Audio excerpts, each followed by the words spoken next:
లక్ష్మీ ప్రసాద్ గారి అధ్యక్షతన సాగుంది సభ. పద్మశ్రీ పద్మభూషణ్ పురస్కార గ్రహీతలు డాక్టర్ శ్రీనారాయణ రెడ్డి గారి చేత హిందీ తెలుగు ఉచ్ఛ్వాస నిశ్వాసాలుగా భావించిన యార్లగడ్డ వారి అధ్యక్షుడు నాయుడు గారి కోసం, హరీష్ రావు గారి కోసం, రైతుల కోసం అంతా వచ్చారు.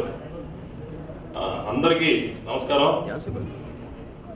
ఈనాడు ముఖ్య అతిథిగా విచ్చేసినటువంటి వెంకయ్యనాయుడు గారు ఈ పురస్కార వితరణ సమావేశానికి రావటం ఇది ముచ్చటగా మూడోసారితో ఆగకూడదని చెప్పని నేను కోరుకుంటూ, రైతుల పట్ల, గ్రామీణ ప్రజానీకం పట్ల ఆయన రైతు బిడ్డగా జన్మించినప్పుడు కూడా ఇంకా ఢిల్లీలో కూర్చొని కూడా ఎక్కడైనా రైతుల నుంచి, గ్రామీణ ప్రజల నుంచి ఆలోచించేటువంటి వ్యక్తి కాబట్టి వారు ఈ పురస్కార గ్రహీతలన్నీ కూడా సత్కరించడం కార్యక్రమంగా పెట్టారు. ఒక గంట సేపు వారు హరీష్ రావు గారు సత్కార కార్యక్రమం చేసి, హరీష్ రావు గారు, నాయుడు గారు మాట్లాడిన తర్వాత శివాజీ గారు, కోదండ రెడ్డి గారు మీతో ఇష్టాగోష్ఠిగా చాలా విషయాలు పంచుకుంటారు. ఇప్పుడు నేను మొట్టమొదటిగా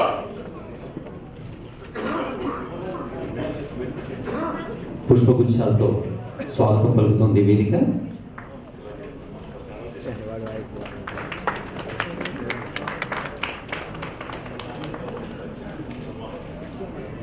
సభాధ్యక్షులు యార్లగడ్డ వారి సూచన మేరకు ముందుగా సన్మానాలు. జీవిత సాఫల్య పురస్కారంతో సన్మానాలకు ముందు రైతు నేస్తం, పశు నేస్తం, ప్రకృతి నేస్తం పత్రికల వ్యవస్థాపకులు, ఫౌండేషన్ వ్యవస్థాపకులు, కేంద్ర ప్రభుత్వ విధానం సంప్రదాయ వ్యవసాయానికి పెద్దపీట వేస్తున్న కేంద్ర ప్రభుత్వ బాటలో నడిచేందుకు కృషి చేస్తున్న వెంకటేశ్వరరావు గారి స్వాగత వచనాలు.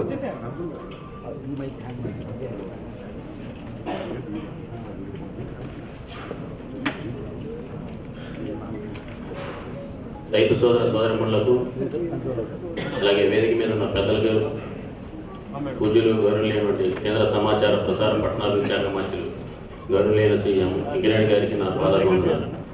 అలాగే యువకులు సాగునీటిని ప్రతి ఒక్క రైతుకు అందించాలనే తపనతో పనిచేస్తున్న భారీ నీటిపారుదల శాఖ మంత్రులు గౌరవనీయులైన శ్రీ తన్నీరు హరీష్ రావు గారికి నా ప్రత్యేక కృతజ్ఞతలు తెలియజేస్తున్నాను. అలాగే వేదిక మీద ఉన్న పెద్దలు రవీంద్ర రెడ్డి గారికి, అలాగే చింతల రామచంద్ర రెడ్డి గారికి, అలాగే ఎల్బి గారికి, అలాగే ఎం కోదండ రెడ్డి గారికి, అలాగే వై శివాజీ గారికి, యార్లగడ్డ లక్ష్మీప్రసాద్ గారికి నా ప్రత్యేక కృతజ్ఞతలు తెలియజేసుకుంటున్నాను. అలాగే వేదిక మీద ముందున్న ప్రకృతి రైతు సోదర సోదరిమణులకు, మిత్రులకు, శ్రేయోభిలాషులకు, పాత్రికేయులకు, electronic media and print media మిత్రులకు, శ్రేయోభిలాషులకు నా నమస్కారాలు తెలియజేస్తున్నాను. దేశానికి రైతు వెన్నెముక. రైతు లేనిదే రాజ్యం లేదు. ఆ రైతుకి చేదోడువాదుగా ఉండాలనే ఉద్దేశంతో రైతు నేస్తం వ్యవసాయ మాసపత్రికను 2005లో ప్రారంభించడం జరిగింది. ఇప్పటికి 12 సంవత్సరాలు అయింది. అలాగే అప్పటి నుండి ఇప్పటి వరకు రైతాంగానికి అనేక విధాలుగా కృషి చేస్తూనే ఉన్నాను. అలాగే పాడి లేనిదే రైతు లేదు, రైతు లేనిదే పాడి లేదు. దానికి మన వ్యవసాయ అనుబంధ రంగాలైనటువంటి పాడి రైతులకు చేదోడువాదుగా ఉండాలనే ఉద్దేశంతో పశునేస్తం అనే మాసపత్రికను 2012లో ప్రారంభించడం జరిగింది. అలాగే నిన్న వాతావరణ పరిస్థితులు మీకు అందరూ తెలిసిందే. కరువు కాటకాలు, ఒక పక్క పురుగు మందులు, అధిక పెట్టుబడులు ఖర్చుతోటి రైతులు ఆత్మహత్య చేసుకున్న వేళ ఈరోజు వ్యవసాయంలో అనేక మార్పులు జరుగుతున్నాయి. మనం వర్షాలుంటే కొన్ని ప్రాంతాల్లో అసలే ఉండవు, వర్షాలు పడే కాలంలో నిలకడ ఉండదు. దానికి అనుగుణంగా మన వ్యవసాయ విధానాలు మార్చుకోవాల్సిన అవసరం ఏర్పడింది. హరిత విప్లవం కోసం మనం అధిక దిగుబడులు సాధించాలనే తపనంతో అధికంగా రసాయనాలు, పురుగు మందులు వాడటం జరిగింది. దాని అనర్థాలు మీకు అందరికీ తెలిసిందే. వాతావరణ కాలుష్యం, అనారోగ్య సమస్యలు, భూమి సారాన్ని కోల్పోవడం, పెట్టుబడులు ఎక్కువైపోయి రైతుల ఆత్మహత్య జరిగే పరిస్థితి ఉంది ఈరోజు. మనం దానికి అనుగుణంగా మనం ఏం చేయాలి? మన రైతాంగం మన ఎన్నో మార్పుల్లో చేసుకోవాల్సిన అవసరం ఉంది. దానికి అనుగుణంగా పెట్టుబడులు ఏ విధంగా తగ్గించుకోవాలి, భూమిని సారవంతంగా చేసుకుని అధికబడులు ఏ విధంగా సాధించాలనే ఉద్దేశంతో ప్రకృతి వ్యవసాయం ఏ విధంగా చేయాలి, దానికి ఉన్న అనుభవాలు ఏ విధంగా చేయాలనే ఉద్దేశంతో ప్రకృతి నేస్తం అనే మ్యాగజైన్ని 2014లో స్టార్ట్ చేయడం జరిగింది. దాని ద్వారా ప్రకృతి వ్యవసాయం చేస్తున్నటువంటి రైతులు అనుభవాలు, అనేక మంది ఇతర దేశాల్లో ప్రకృతి వ్యవసాయం, సేంద్రీయ వ్యవసాయం ఏ విధంగా చేస్తున్నారు దాని మీద వాటి యొక్క పూర్తి వివరాలు ఈ ప్రకృతి వ్యవసాయ మ్యాథ్స్ పత్రికలో రావడం జరిగింది. అలాగే ప్రకృతి వ్యవసాయాన్ని మరింతగా రైతులకు అందించాలనే తపనంతో రైతు నేస్తం ఫౌండేషన్ స్థాపించి అక్కడ రైతు శిక్షణా కేంద్రం ఏర్పాటు చేయడం జరిగింది. ఆ రైతు శిక్షణా కేంద్రంలో ప్రకృతి వ్యవసాయం చేసే రైతుల అనుభవాలు, వారి ఇతర ప్రాంతాలు తెలంగాణ ఆంధ్ర రెండు ప్రాంతాల రైతులు నాకు రెండు కళ్ళండి. అలాగే వారి అనుభవాలు, రైతుల అనుభవాలు తీసుకొచ్చి, అలాగే తెలంగాణ ప్రాంతంలో రైతులు ఆంధ్రాలో ఉన్న ప్రాంతం ఇక్కడ తీసుకొచ్చి వారి యొక్క అనుభవాలు తెలియజేయడం జరుగుతూ ఉంది. దాని ద్వారా గత 25 వారాలుగా ప్రతి ఆదివారం శిక్షణ ఇప్పించడం జరుగుతూ ఉంది.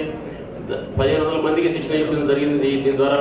అదే కాకుండా మొబైల్ వ్యాన్ ద్వారా కానీ, కళాజాతర, వీధి నాటకాల ద్వారా కానీ కేంద్ర రాష్ట్రాల ప్రభుత్వాలు అనుసరిస్తున్న సేంద్రీయ వ్యవసాయాన్ని ప్రోత్సహించాలనే ఉద్దేశంతో ఈ విధంగా ఈ మొబైల్ వ్యాన్ ద్వారా, కళాజాతర ప్రోగ్రాం, వీధి నాటకాల ద్వారా ప్రజల్లో అవగాహన కల్పించడం జరుగుతూ ఉంది. అలాగే ప్రభుత్వాలు కూడా సేంద్రీయ వైపు అడుగులు వేస్తున్న సంగతి మీ అందరూ తెలిసిందే. అయితే ఈ పంటల ఉత్పత్తులను ఇప్పటి వరకు రైతులు వారి అనుభవాలతో అమ్ముకోవడం జరుగుతూ ముందు సేంద్రీయ ఉత్పత్తులు అధికమయ్యే అవకాశం ఉంది.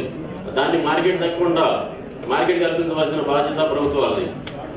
ఆంధ్రప్రదేశ్ ప్రభుత్వం ఇటీవల సేంద్రీయ వ్యవసాయం మొగ్గు చూపుతూ పాలేకర్ గారితో అనేక శిక్షణ తరగతులు ఇవ్వడం జరుగుతూ ఉంది. అలాగే ఇక్కడ కూడా చాలా ప్రాంతాల్లో అనేక కార్యక్రమాలు పాలేకర్ ద్వారా జరుగుతూ ఉన్నాయి. అలాగే మన భూములు సేంద్రీయ వ్యవసాయానికి చాలా అనుకూలంగా ఉన్నాయి.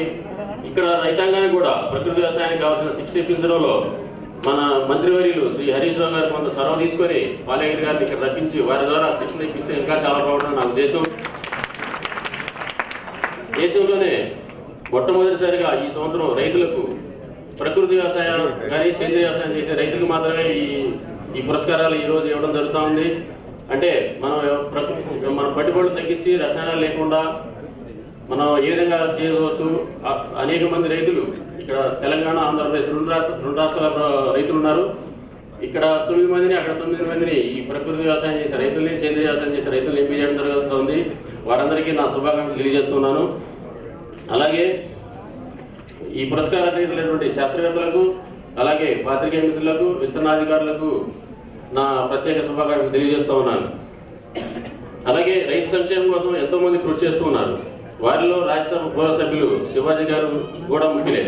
వారిని ఈ సంవత్సరం జీవన సాఫల్య పురస్కారంతో గౌరవించాలని అనుకున్నాం. వారికి కూడా నా అభినందనలు తెలియజేస్తూ ఉన్నాను. అలాగే కట్టు, బొట్టు, యాస, మేసాలు తెలుగు రైతుగా ఎప్పుడు మన కళల్లో మెదులుతూ ఉండే వారు ఎవరంటే మన కోదండరెడ్డి గారని నేను భావిస్తుంటాను. వారిని ఈ సంవత్సరం విశిష్ట పురస్కారంతో గౌరవించాలని అనుకున్నాను. వారికి కూడా నా అభినందనలు తెలియజేస్తున్నాను. ఈ పురస్కారాలను ఎంపిక చేసిన మా కమిటీ చైర్మన్ శ్రీ కొసరా చంద్రశేఖర్ గారికి, అలాగే వారి మిత్ర బృందానికి నా ధన్యవాదాలు తెలియజేసుకుంటూ, ఈ కార్యక్రమానికి నాకు ఎంతో సహకరించిన మిత్రులు గోపిచంద్ గారికి, జిఎన్ రావు గారికి, బాలరెడ్డి గారికి, శ్రీనివాసరెడ్డి గారికి, అలాగే డాక్టర్ కేవీ రమణ గారికి, ఎన్ఆర్ఐ సాంబశివరావు గారికి, నా బంధుమిత్రులకు, సిబ్బందికి నా ప్రత్యేకతలు తెలియజేసుకుంటూ సెలవు తీసుకుంటాను. జై కిసాన్, జై కిసాన్. రైతు నేస్తం, పశు నేస్తం, ప్రకృతి నేస్తం, యావత్ జీవన నేస్తంగా కృషి చేస్తున్న వెంకటేశ్వరరావు గారికి స్వాగత వచనాలు ధన్యవాదాలతో ఇప్పుడు గౌరవనీయ ముఖ్య అతిథి, విశిష్ట అతిథి చేతుల మీదుగా డాక్టర్ యలమంచిలి శివాజీ గారికి జీవన సాఫల్య పురస్కారం. రైతు శ్రేయస్సు కోసం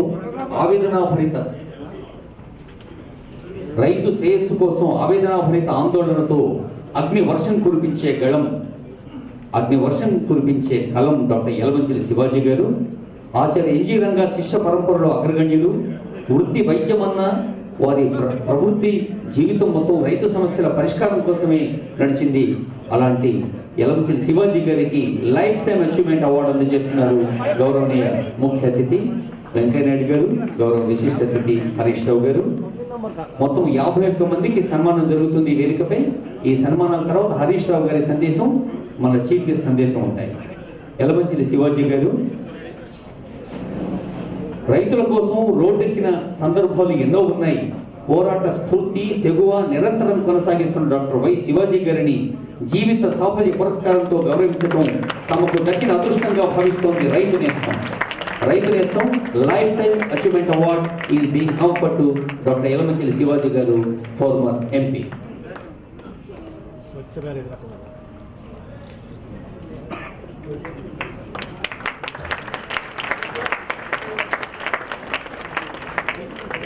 శివాజీ గారి సందేశం, ముఖ్య అతిథి సందేశం తర్వాత వారి అభిప్రాయాలు విందాం, వారి స్పందనలు విందాం. శివాజీ గారికి నమస్కారాలు చెబుతూ విశిష్ట పురస్కారం రైతుల కోసం శివమెత్తి ఎం కోదండరెడ్డి గారికి రైతు నేస్తం అందిస్తున్న విశిష్ట పురస్కారంతో సత్కరిస్తున్నారు వేదిక పైన ముఖ్య అతిథి, విశిష్ట అతిథి, ఆనరబుల్ ఎమ్మెల్యేస్, ఆనరబుల్ ఎంపీ గారు అండ్ అదర్ డిగ్నిటరీస్. రైతు సమస్యని ప్రభుత్వాల ముందుకు తీసుకొచ్చి స్ఫూర్తితో ముందుకు సాగుతున్న కోదండరెడ్డి గారికి నమస్సులు అందిస్తోంది రైతు నేస్తం. ఇక రైతుల్ని ఆహ్వానిస్తున్న ఒక్కొక్కరిని వచ్చి రైతు నేస్తం చేస్తున్న పట్టాభిషేకం ఇది.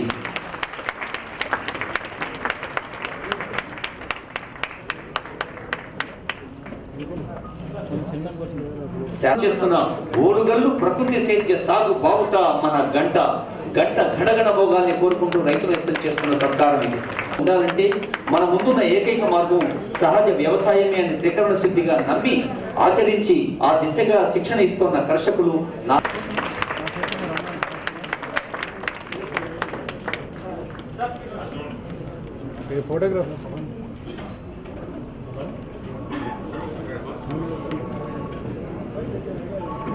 గారి ఊరు అందరి అమ్మలాంటి అమ్మ కాదు వీరు. అందరూ తమ బిడ్డలు సాఫ్ట్వేర్ ఇంజనీర్లుగా అమెరికా వెళ్లి డబ్బులు సంపాదించాలి అనుకుంటే సాఫ్ట్వేర్ ఇంజనీర్ బిడ్డను రైతుగా మార్చిన తల్లి నాగలక్ష్మి గారు. ఆర్గానిక్ అనంతగా మార్చి ప్రకృతి వ్యవసాయానికి కేంద్రంగా మార్చి అనంతపూర్ కరువుకు ప్రత్యామ్నాయం చూపిస్తున్న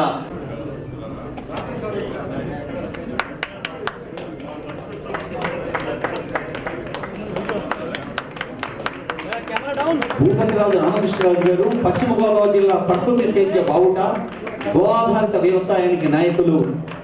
వరి, చెరుకు, అపరాలు, నువ్వుల్ని గో ఆధారిత విధానంలో పండిస్తున్న భూపతిరాజు రామకృష్ణరాజు గారికి శుభాకాంక్షలు. రసాయన రహిత సేద్యంతో వేసిన పొలి కేక ఖమ్మం శ్రీనివాసరావు, బొమ్మిశెట్టి శ్రీనివాసరావు గారికి శుభాకాంక్ష. రఘువంతన్ రెడ్డి గారు, రఘువంతన్ రెడ్డి హైదరాబాద్ సమీపంలో తమ ఇంటిని సేంద్రీయ వ్యవసాయంతో కూరగాయల హబ్గా మార్చి చిన్న కుటీరాన్ని స్వయం పోషకం చేసుకున్న సృజనశీలి ఈ ఓరుగల్లు నిత్య నూతన చైతన్య వారసత్వంతో పట్టణ వ్యవసాయంలో ప్రకంపన సృష్టిస్తూ పోరాట స్ఫూర్తి, తెగువ, సాహసం స్ఫురిస్తాయి. అవే లక్షణాలు మన రైతు అల్లూరి సూర్యనారాయణ వ్యవసాయంలో దర్శనమిస్తాయి.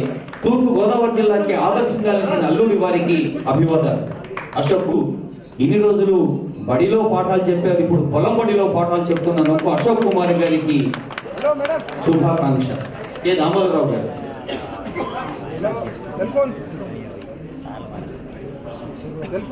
అశోక్ కుమార్ గారికి అభివాదాలతో కె దామోదరరావు గారిని ఆహ్వానిస్తూ ఉన్నాం.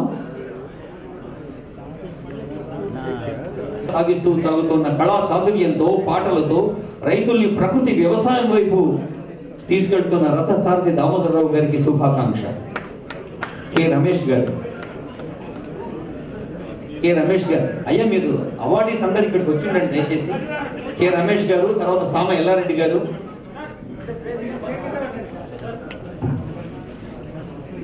ఇప్పుడు బాలగంగాధర్ దారి సాహసోపేత రైతు బాలగంగాధర్ తిలక్ రైతు నేస్తం అవార్డు అందుకుంటున్నారు.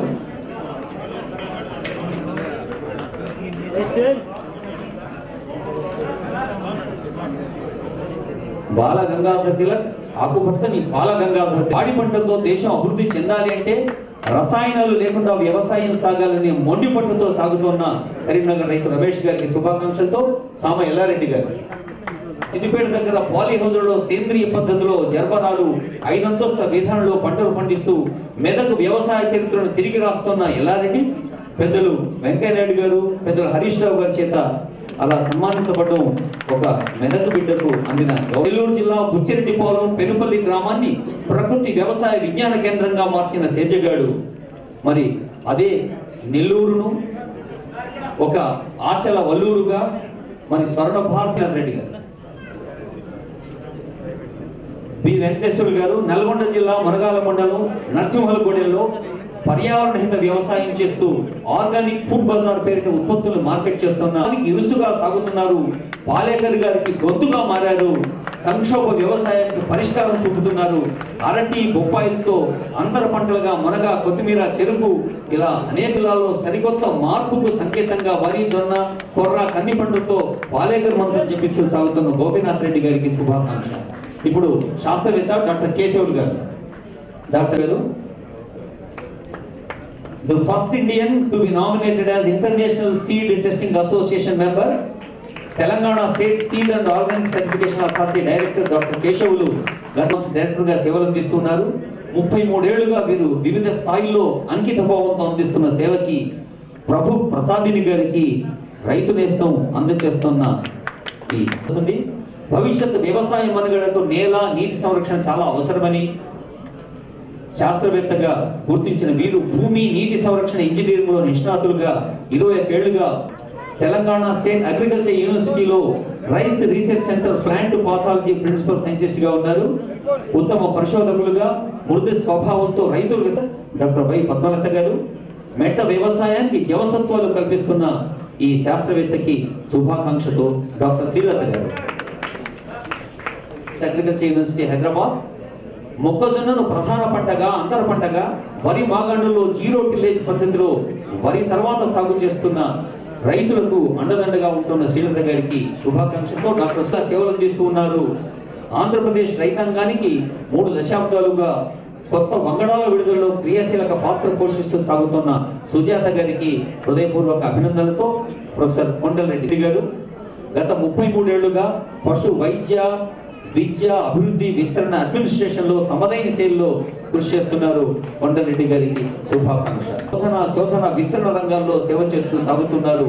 అనంతరాజుపేట టిష్యూ కల్చర్ ప్రయోగశాలలో అలాగే ventilated poly house vermicompost shed కందిసి వెంకటేశ్వర వెటర్నరీ యూనివర్సిటీలో సేవలు అందిస్తున్నారు. 26 ఏళ్లుగా మత్స్య క్షేత్రాన్ని వృద్ధి చేసిన సుగుణ గారికి సేవా గుణానికి సత్కారం. డాక్టర్ రఘునందన్ పశు వైద్య విశ్వవిద్యాలయంలో అసోసియేట్ డీన్ గా సేవలు అందిస్తున్నారు. గొర్రెలు మేకలు దున్నలపై పరిశోధన అందించిన రఘునందన్ గారికి అభినందనలతో డాక్టర్ కె శకుంతలదేవి కోళ్లు పందుల పెంపకంపై అనేక ప్రాజెక్టుల్ని రైతులకు ఉపయుక్తంగా మలిచిన శకుంతల గారికి హృదయపూర్వక నమస్సులతో డాక్టర్ వై రామరెడ్డి గారి సేవలకు అందిస్తున్న సన్మానం ఇది.